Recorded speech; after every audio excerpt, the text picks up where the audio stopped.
Enti Sam George ewo he ena Madia asoma ne mamienu se omunko Independence Square enkobo mutum spelele anka Independence Square den ka turumutufo anka fomu ho bai your mama na di Andrew Solomon so koda paso na Sam George mpo eka se yewura Mahama eba aban mu na se yewura Mahama wan hya samra na one ne bekon. Enti Sam George ewo he ena Madia asoma ne mamienu se omunko Independence Square enkobo mutum spelele. In fact, Sam George, who ya my disappointed pa they were na MPP esi woso. Energy na wudi pushi abana near so they tawati. Emma ukra beka say Mahama ba na se wa mama mesanya. Wukra no woni Mahama e wo bika. Ba say ya point to kwose baabi a wo sa so ejina MP position no. As they say there enema na nkasa na ekoso Ghana no ase wunhunu ye anka Independence Square den ka turumutufo anka fomu ho bai sa Independence Square we eye place a esele Ghana papa unso bia ko Ghana pe okogina ho panu watwa omuko so a security for hono mu a omubo ho ban wo siki permission ansa no wakọ enkrofo ni bi kro ho kra the foreigners ni bi ko muju omuska ansa no mamu makotwa picture wo ho ana na me foreigner ni ntro mu bisa miska no azame me foreigner me Ghana so ati ase enti eba ne sai ena security for amugu ho no mo matimi ahwe saa enkoda wa mienu ama matu free all the way from United States of America aba bedru Ghana akogina ho akotwa picture krekre ewa bra Ghana yesi turumutu ayade bia ya culture en support ya mamra en support culture ne mamese nyina epe en support ye believe as a Muslims and Christians and support enti kwasia bai ene mo kwan so mo nkogina ho enkoya saade wei a ene wo ba UK nyina picture we air trend a wo be so mo kire so oh Ghana de ye chese ajuo matomo kra ewa bra asem enya no kra picture we mi ko hunu no ewo American one of the biggest vlog no so a blogger na vlog whatever it is chale in fact Sam George mi di hu yawo na mi di hu yawo so ba se wanye bibi amfa ho a wo na wo sori gina ye ema ye bedi wochi se wa mama dia ne challenge omu ye nya position ewo Ghana wo sori gina ye no ene ye bedi wochi enji sa na gina awrade ntuntuma kame awrade wo so ye bibi kamachi entu sori gina ye no sa na gina de sori gina ye no fa no ato aso because one hwe ye na se dane ya no begu so a Ghana enya wo de na nse na abegina ho na enya tete data so ene bebo wo baso a ye turumutu no so betete so mo ntete so na je se de ekoye ni wo Ghana ye no ne se na ya amene asase ya nyu o me se de omu etu ye ni adai Black Star Square hono Black Star Square no mo black baby a jefa wudi kwa me kuma gina ye light torch no na ntumu fo na dey omo be gina ho twa photo shoot omo twa photo shoot e wo ho na we na manfo ni bisa se na jata bruwa no wo he jata bruwa Jan baby jata Sam George onye jata wo nye jata bi ewu oye Sam Okra George okra Tumu ni ade. Me nkabi. Me. On bakra Flagstaff aso. Jubilee aso. On bakra mfa ho nya brodel. Mo fa ho. Na nya jo mama na ndi Andrew Solomon koda aso. Yohane na. Shaban. Jo mama na ndi Andrew Solomon so koda aso. Enti we no ye news ni dia. Sam George oni reka akufo na nka yetwa ne asofo ne so mo ayedi na me na mko kabi imam fo ayedi ana wo mo begina ye Independence Square no mo ye photo shoot FF o ma no wow Omu wi abehye nkoma kese mo wane ko mo Fabio parliament ni mo no mo kwan no meda ho why mo fa ketembra me ni reka na o sia My policy, my principle on this matter, and they say, agenda setting no more. Precisely. Continuously. Expose. They try to put these things in the public domain for a conversation. Yeah. First, I go, you can't be in tumu. Now, you want to be more so in society. Ferry. Precisely. Also, I be normal. Exactly. I boss in the society. I can't want some normal. Do you know what they are doing? I keep telling people, say, Mono Moya Nyama Bugabuga, Sam George, what the Kaka, or winning, not winning in Tia. You free so, I'm on my Daddy.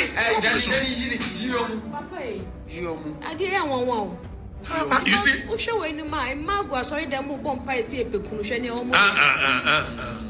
Now, the more we have these kind of conversations in our public space, okay, in our media circles, the more it gets normalized on the psyche of the people. Exactly. And over show movies, be no. Osha 1, 2, 3, see piano. And so some judges what them record. So what then will happen is that give it another 10, 15 years. The kind of people who and they is because ye tiny party. NDC amanyokuo 8 years ago. Omode bo na now the down Kufuado any NP before so bo say omoye trumutu na omoso so trumutu so no. Ebusua ene die anwanwasem asem kese si Ghana. Die bi si da Ghana trumutu fo kura no entimi nkoye sa de wi. Emrantie mienu ebusua mini baabi o mu firi baaye. Emrantie mienu we etimi afro mu krom aba bedu eye oman Ghana mu. Na omanya baabi ankwanko gina ankwanko twanfo nyini se eye Independence Square. In our previous post, you saw that we landed in Ghana to sow Ghana love, to stand with the queer community and to love bomb this country with every ounce of who we are. Today's mission is to love bomb Bigscout Square. This place is absolutely stunning, a landmark filled with history and meaning. Bigscout Square was built when Ghana gained independence from British rule in 1957. It stands as a powerful symbol of hope, freedom and African strength. It's exactly why we had to be here, because love and freedom aren't privileges, they are rights, and every LGBTQIA+ person deserves both. But to be honest, this was the hardest suit yet. The tension in the air was so real, security everywhere, watching us closely. We were warned not to be too touchy, people staring at us, the energy was heavy. And what stood out the most was looking up and seeing the words freedom and justice engraved on the building, while knowing not everyone in this country gets to experience that. In the background of our photos, a beautiful straight couple was freely taking their wedding pictures, openly celebrating their love, and it hit us. Something so simple, yet something so impossible for so many queer people here. We didn't come here to play it safe. The tension was real, but so was our purpose, to meet hate with love, and to take up space, and to remind Ghana's queer community that they are seen, they are loved, and they are never alone. Stay tuned to our socials to see what happens next as we continue to show Ghana queer love. The revolution has started. We will protect the innocence of our children, and we will fight against any influence of LGBTQ, comprehensive sexuality education, or homosexuality in our country. We will not allow for same-sex marriage to be in our country. Abusia emfonyini die omotwetwa biankasa. Ana chese emema mienu omudi do. Na abusia samekaya enkofo anase amanyokuo baako a wagigina mu ene to NPP fo kura so say NPP fo ye turumutufo enu nti ana ye emra na ye hye se ne ben ya obi nkoye saade no NPP fo embeso mekwa omegi atum na po ewo 55 oni baba akokra wa nware kra da na nse ya no waware na oye dey to satisfy his sexual desire na oye dey o worry ye any 3 months. Eti masem bisane says papa way because we are according to Abraham Maslow's theory of needs we are say obia would do puberty stage yes sexual satisfaction obia pebi sa papa way 55 years and then no dey year elman energy won pem the actually say Ghana for hwem sa papa way ebetimi aye say wono ankasa no or practice homosexuality ni that is the reason why na all champions say yemasa homosexuality no Ghana education your curriculum we are Africa now there are certain expectations social expectations Maybe a wunya 30, 35 for comfort. We are normal human being.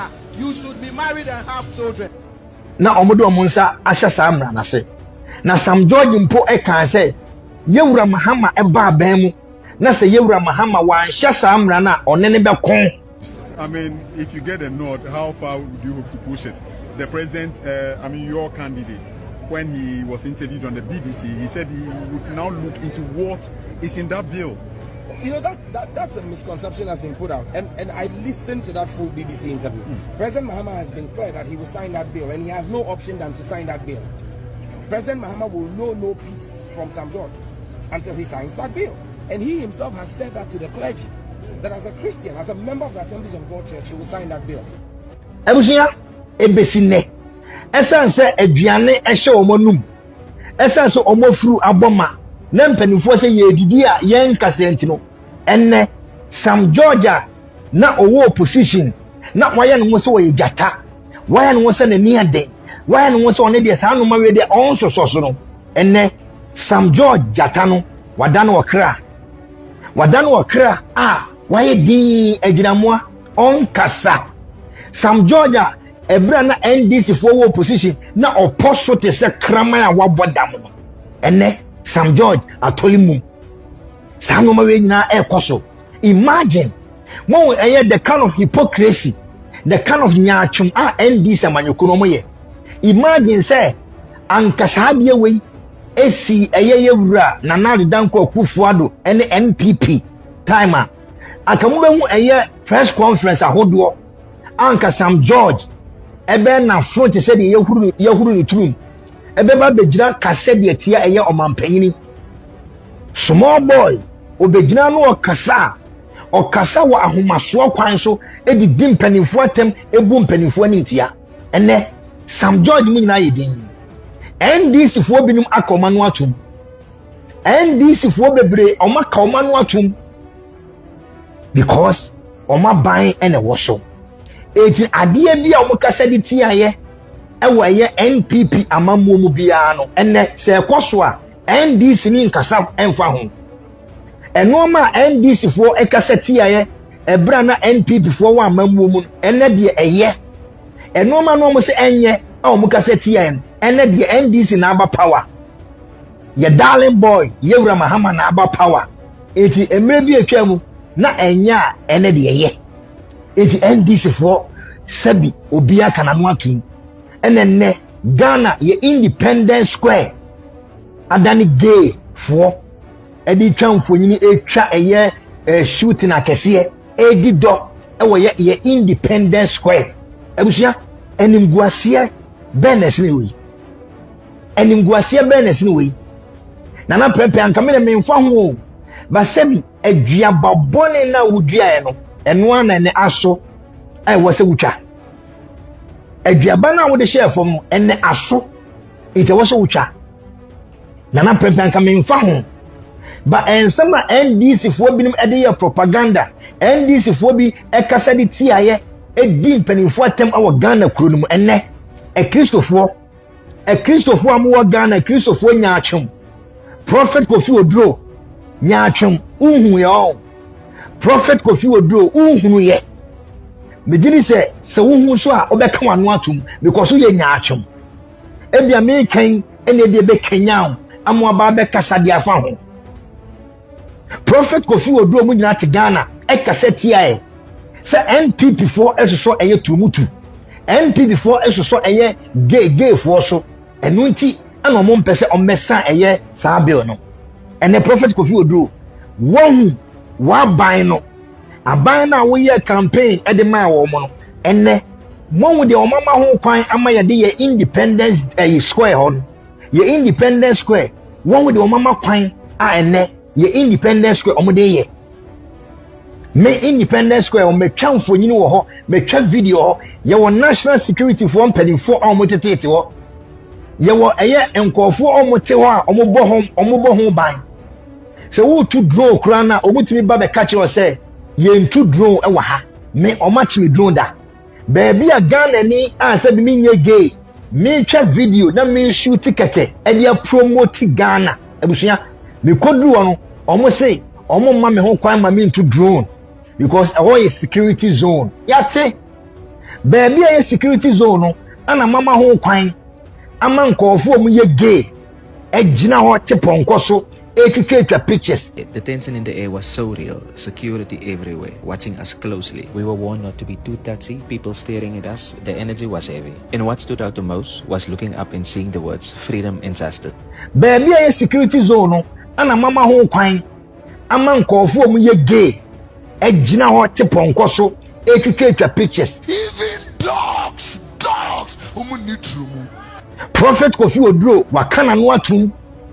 Obubu nya edi egu na sum they say de ekoso wo man Ghana mu bia no Prophet Kofi Oduro aye na adwen se wonte they say we mum na so asensi na ni so asenfra etu wo hu hwe imagine say anka saade we esi na nadodan kwakufu ado time wa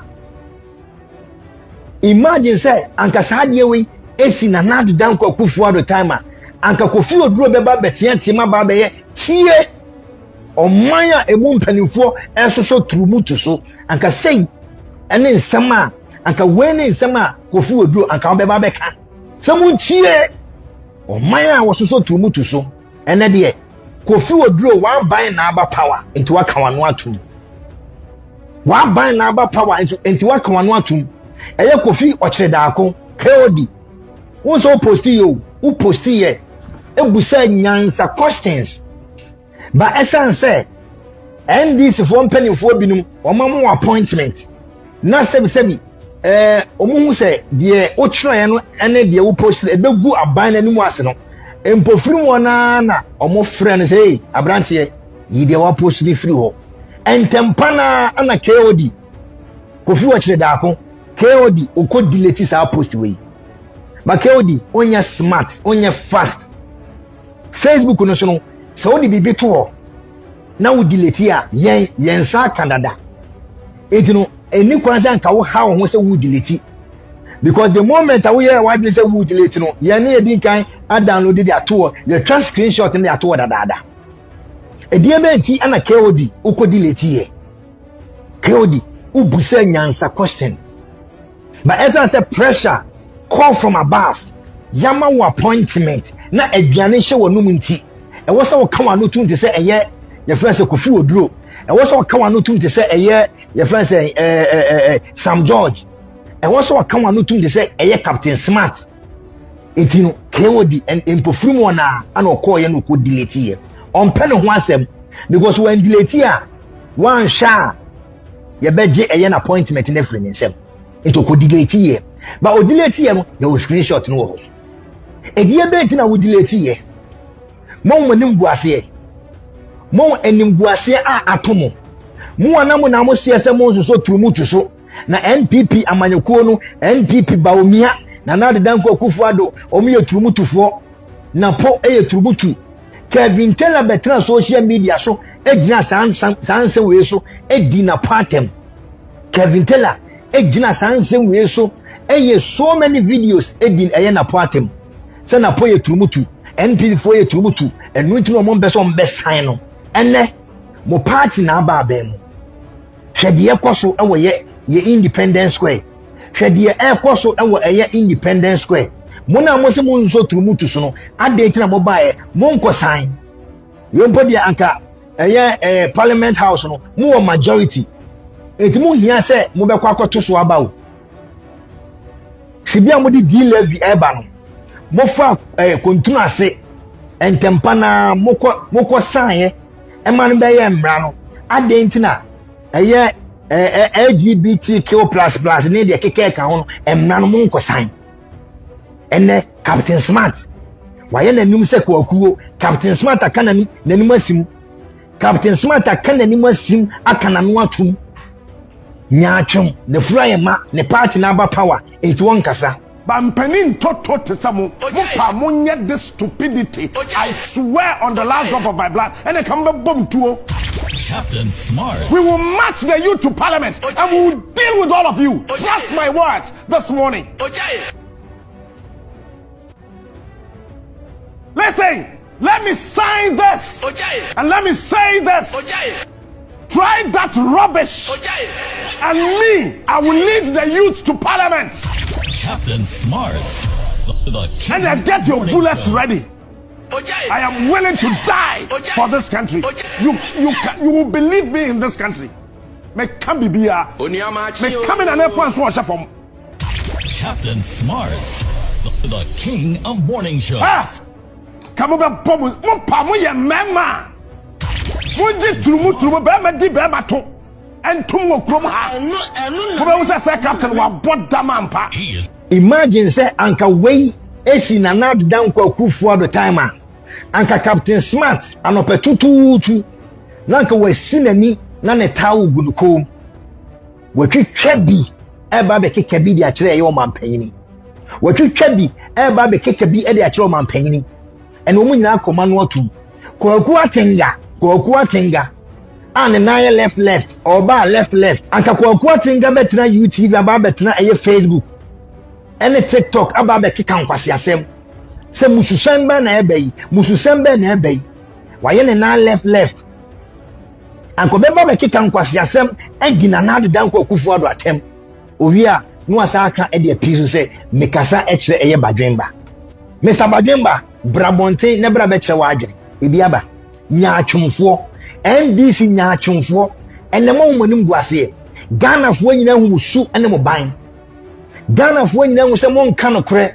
mo de nada ne atro ene beji tumi keke ene Ghana Christopher NDC fo de tumu trim se NPP fo so tumu to so na NPP fo ye tumu to party om de abususem e ba Ghana no mo NDC mo darling NDC ne baye hwe Independence Square eto de bi wa mo asofo mo kwaje ho e bom paye mo kwaje ho eye crusade mo kwaje ho ekoya sorry Independence Square ho no ho na ene ye de adane turumutu ho na ne turumutu fo ne ba omukotwa mfonyini e de toma wiase mansan nyina hu se Ghana ye freedom and justice no enne sa mfonyini wei ama ewiase nyina ehun se turumutu no Ghana yaji atum because freedom and justice etenne sa mfonyini wei amrantie yi omutwa yi ewie peye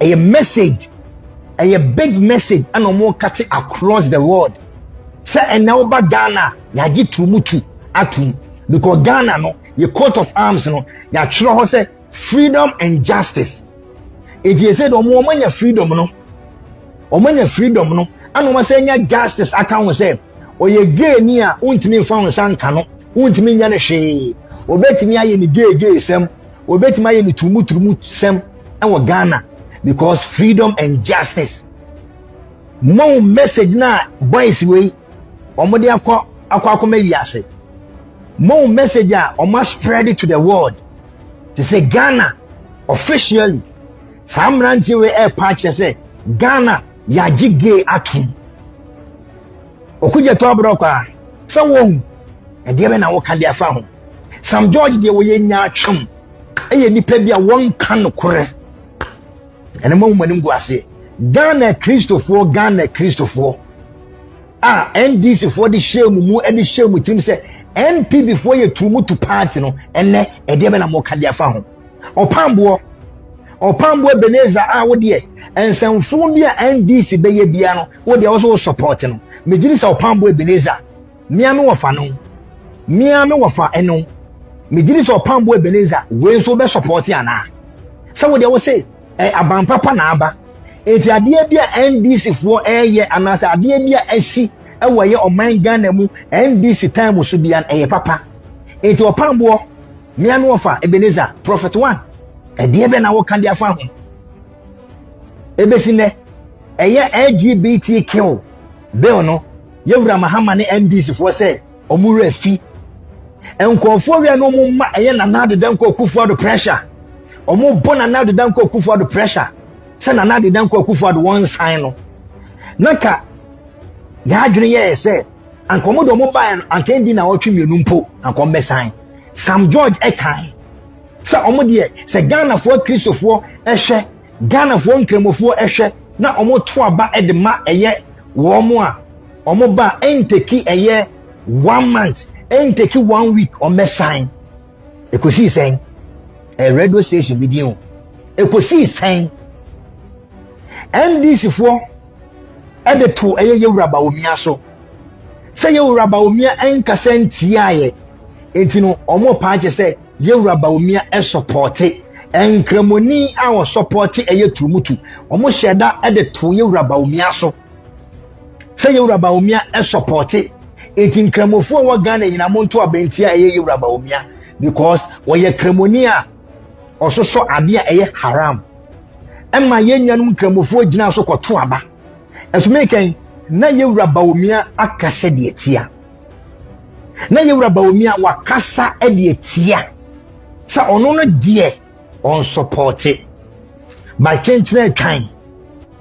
Ye rabaumia mpo na danfo kura enye turumutu.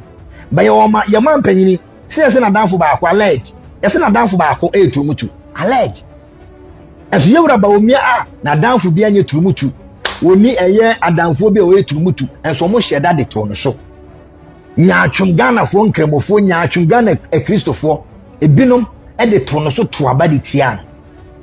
Ladies and gentlemen, I would like to take this opportunity to personally comment on the raging issue of LGBTQ in Ghana.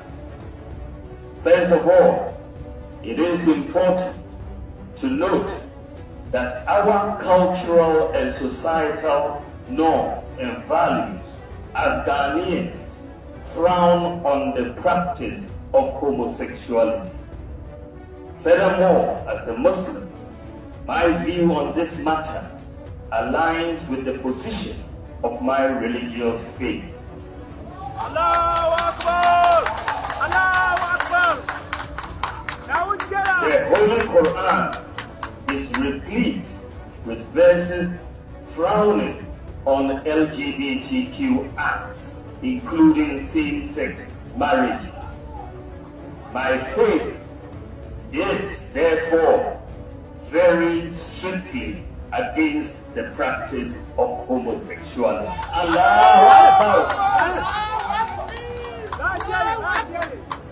No ifs or buts, no shades of grey. Therefore, I personally cannot support that which my religion and indeed all major religions in Ghana, as well as our societal norms and values, clearly and unequivocally forbid. All the major religious traditions in Ghana, Christianity and Islam, are opposed to this practice. Adie bia NDC ewo position omo kaseti ya se enye no enne omo ba power de eye omo ba power de enye bone adie bi omo kaseti ti ya se eye bone ana adeti na NP before ye say ana NP before ye mamboyefo ana NP before de omo nka no kore enne enoma hodo NDC edebo NPP koedu no enne omo ye no double pro max abusuya me say nyankopon ebe bie nya atwonfo no obebie omoto eme nipa nyine ho musu ena omo ban enne officially sa boys we mienu e de atodwa a kire say Ghana ya jesa no manatumana because omo say the freedom and justice omo kwa akogina ye coat of arms ye independent